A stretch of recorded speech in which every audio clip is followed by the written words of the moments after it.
آخر اس مسئلے کا حل کیا ہوگا؟ السلام علیکم ناظرین، حیدر ہمدرد آپ لوگوں سے مخاطب ہوں۔ اگر آپ لوگ ہمارے چینل پہ نئے ہیں تو ہمارے چینل کو ضرور سبسکرائب کرنا تاکہ جتنی بھی آنے والی نیوز اس سے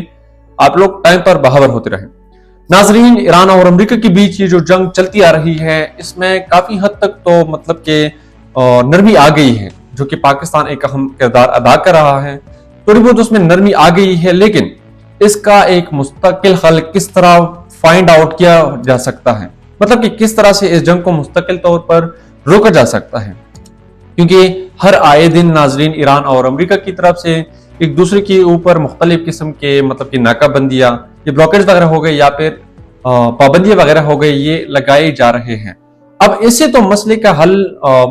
فائنڈ آؤٹ ہونے کے بجائے اور بھی مسئلے بگڑتے آ رہے ہیں، کیونکہ ریسنٹلی اگر ہم دیکھیں 1 مئی کو ایران نے امریکہ کو ایک آفر دیا تھا پاکستان کی طرف کہ پاکستان ایک ایز اے میڈیٹر جو کام کر رہا ہے، تو ایران نے امریکہ کو ایک آفر اور بھی لگائی ہے، ایک آفر اور بھی دی ہے کہ اگر آپ لوگ یہ ناکہ بندی ختم کریں گے اپنا ہرمز سے، جتنے بھی ایرانین پورٹس ہیں، مطلب کہ ایران کی جتنی بھی بندرگاہیں ہیں، اگر ان سے آپ لوگ بلاکیڈ ختم کریں گے، مطلب کہ ناکہ بندی ختم کریں گے، تو اس کے بدلے میں ہم اپنا ہرمز کھولیں گے۔ یعنی کہ اپنا ہرمز اگر آپ لوگ چاہیں کہ ہم کھولیں، امریکہ کو یہ آفر لگائی ہے ایران، تو آپ لوگوں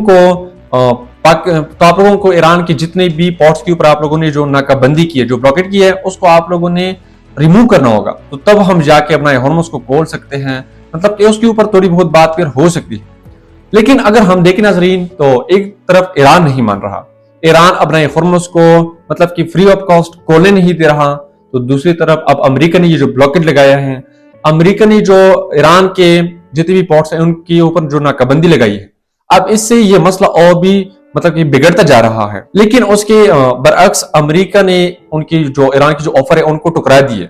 اور ساتھ یہ بھی کہا ہے کہ یہ آپ لوگوں کی جو آفر یہ سیٹسفیکٹری نہیں ہے۔ جو سب سے زیادہ پرائیورٹی ہم دے رہے ہیں وہ ایران کا نیوکلیئر پاور ہے، یعنی کہ امریکہ بار بار یہ کوشش کر رہا ہے کہ ایران کا جو ایٹامک پاور ہے، ایران کا جو نیوکلیئر یا پھر جو یورینیم انریچمنٹ ہے، وہ کسی طرح رک جائیں۔ اور ابھی یہ جو آفر دی ہے ایران نے، اس کو امریکہ نے فلی طور پر ریجیکٹ کیا ہے، وہ اس وجہ سے کہ ایران کو اپنی جو نیوکلیئر سسٹم ہے ان کو روکنا چاہیے، نہ کہ یہ وہ اپنا ہرمز کو کھولے تو ہم جو ناکہ بندی ہے وہ کھولیں گے۔ اب امریکہ یہ بار بار انفورسمنٹ کر رہا ہے، انفورس کر رہا ہے ایران کو کہ وہ کسی طرح بھی اپنے نیوکلیئر جو پروگرام ہے اس کو فریز کرے، مطلب کہ ایران اپنا جتنے بھی نیوکلیئر پاور ہے اس کو فریز نہیں کر رہا۔ تو اس وجہ سے ریسنٹلی امریکہ نے ایران کے اوپر 3 اور بڑی پابندیاں لگائی ہیں۔ ایران کے 3 اور جو کرنسی ایکسچینج فرمز ہے اس کے اوپر ایران نے پھر سے 3 بڑی فرمز کے اوپر امریکہ نے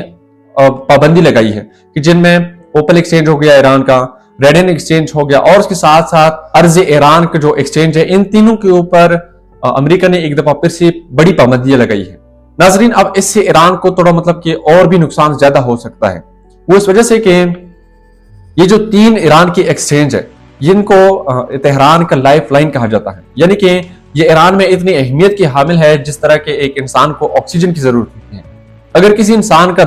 گلا دبا دیا جائے نا تو پھر وہ سانس لینے کے قابل نہیں رہتا۔ اسی طرح امریکہ نے یہ بھی کہا ہے کہ یہ جو 3 ان لوگوں کے ایکسچینج جو فرمز ہیں، یہ ان کی تقریباً لائف لائن ہے۔ اگر ہم ان کو روکیں گے تو ایران کا جتنا بھی ان کا جو اکنامک وے ہے وہ تقریباً پوری طور پر کولیپس ہو جائے گا، کہ جس کی وجہ سے ایران میں بھی سرنڈر ہو جائے۔ لیکن اس کے باوجود ایران یہ بات نہیں مان رہا کہ اگر آپ جتنی بھی پابندی چاہے لگا دیں، لیکن ہم یہ جو آپ لوگوں کا یورینیم کا جو مسئلہ ہے، ہم اس کے اوپر بالکل بھی سرنڈر نہیں کریں گے۔ اب ناظرین، اس کا ایران کو نقصان کچھ اس طرح سے ہو سکتا ہے کہ ایران کی جو اپنی کرنسی ہے وہ اب اس کیپیبل نہیں ہے کہ وہ انٹرنیشنل مارکیٹ میں اپنے امپورٹنگ اور ایکسپورٹنگ میں اس کو سرو کرے، اس کو سپینڈ کرے۔ تو اس وجہ سے ایران اپنا جتنے بھی زیادہ جو تیل وغیرہ ایکسپورٹ کرتا ہے، اس کی جو انکم ہے وہ پھر کسی نہ کسی طریقے سے وہ چائنیز کی جو یونز ہے ان میں ٹرانسفر کر کے پھر اسی کے تھرو وہ انٹرنیشنل مارکیٹ میں پھر ٹریڈ کرتے ہیں۔ اگر ایران کے یہ جو 3 ایکسچینج ان کو بند کر دیا گیا، ان کے اوپر پابندی لگا دی گئی ہے، تو اب ایران کو شدید مشکلات کا سامنا کرنا پڑ سکتا ہے، کیونکہ یہ آلریڈی میں نے بتایا کہ یہ ایران کا لائف لائن ہے۔ اور اس کے ساتھ ساتھ ناظرین، آپ لوگوں کو بتاتے جائے کہ ایران نے ان سارے شپرز کو ایک اور بھی